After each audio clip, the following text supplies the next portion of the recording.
So joining us now on News 10 NBC Sports, a very special guest, Casey Rogers, Bills defensive tackle. Casey, how you doing? I'm doing well. Happy to be here. Yeah, thanks for joining us, man. So you're a Syracuse native. Yep. We spoke off camera last week. Is it fair to say that you're sort of an upstate New York food aficionado? Yeah, definitely.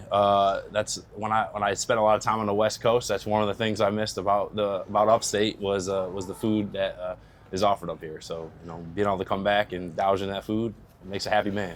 So can you do me a favor and rank the following upstate foods, all right? Yep. Buffalo's wings, Rochester's garbage plates, Syracuse's / Utica's chicken riggies, Binghamton's Speedies, and pizza logs.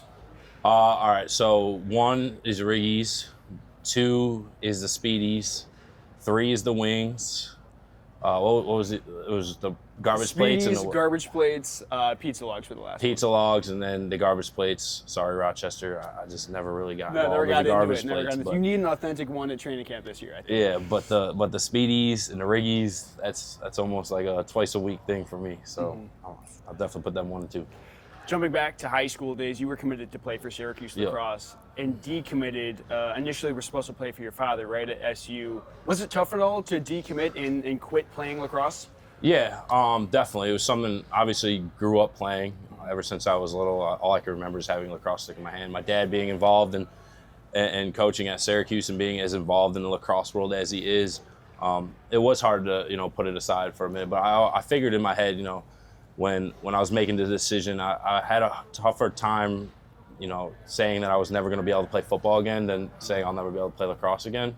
I figured, with everyone in my family being as involved in lacrosse, there's always opportunities to play lacrosse after I'm done playing football, whether in men's league or pickup, or you can't really play pickup football, what I'm saying? So, plus the opportunities and that football gives you, and it's just something I couldn't pass. Where lacrosse was, something I loved and was passionate about, but I had a easier time giving those up than giving up the football dream.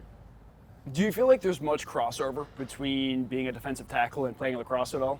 Oh, definitely. I think the more sports you play, the more athletic you can be. There's a lot of there's a lot of translation between lacrosse and football, whether it's just running, being an athlete, hand-eye coordination, being able to play through physicality. There's a lot of things that go hand in hand, but I always told myself I would never be the football player I am today if I didn't play the other sports I played. So I definitely credit being a lacrosse player and having the success that I have in football.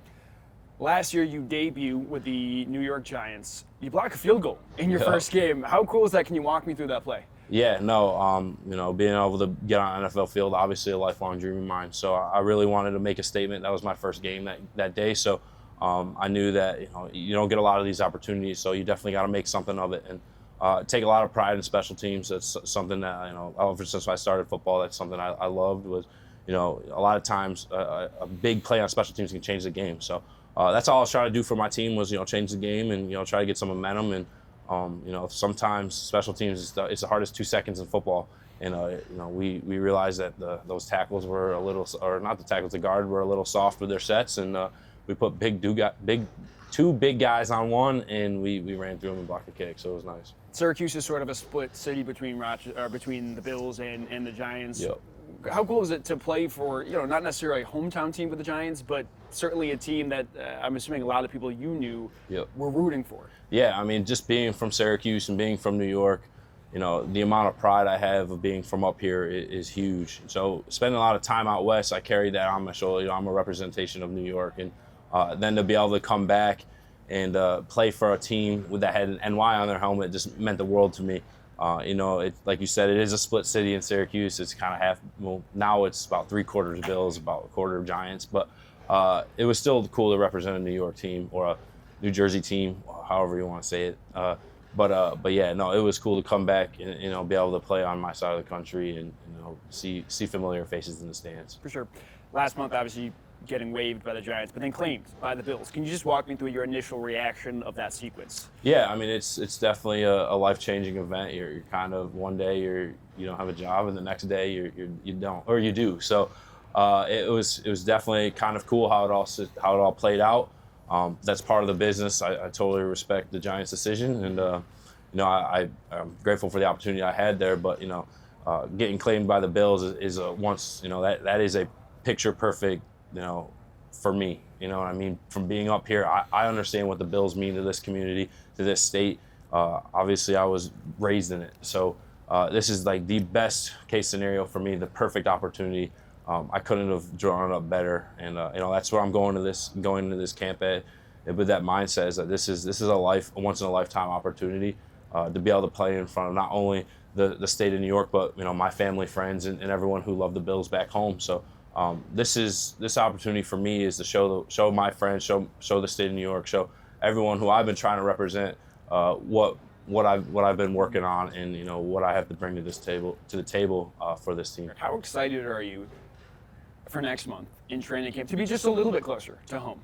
Yeah, I mean, I can't wait. Fisher's only an hour from my house. All I've been told is how excited people are to come up and watch.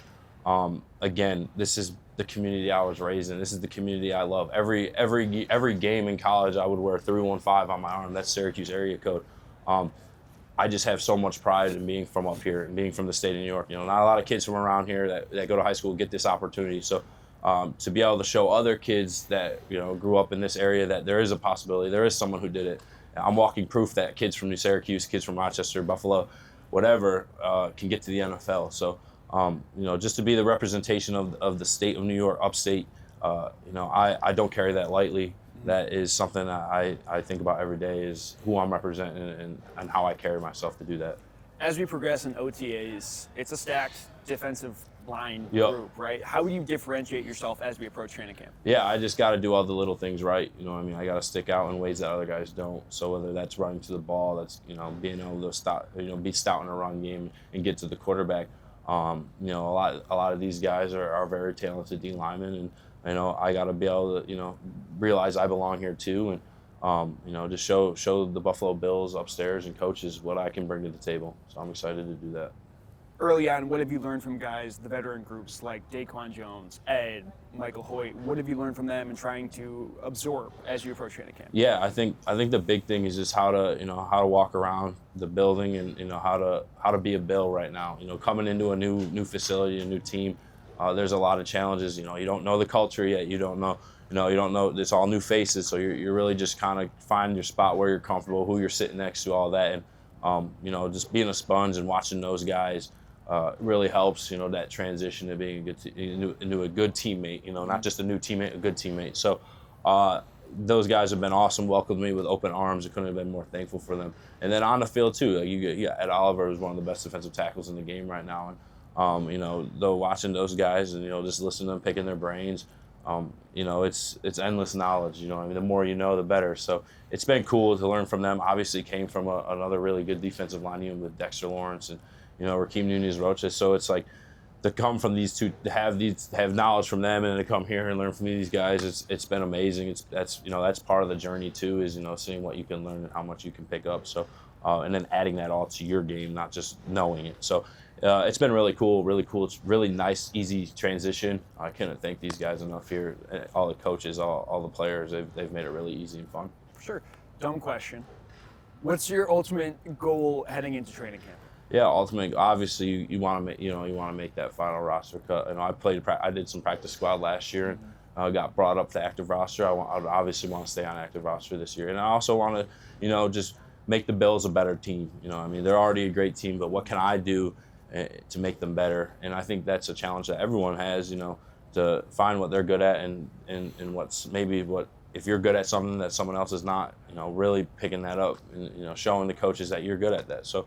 And then just like I said earlier, represent the state of New York proudly and well. So a lot of goals, but really just focusing right now on how to get better every day in OTAs and focusing on little things, because when you get too far ahead of yourself, sometimes you can start messing with your head.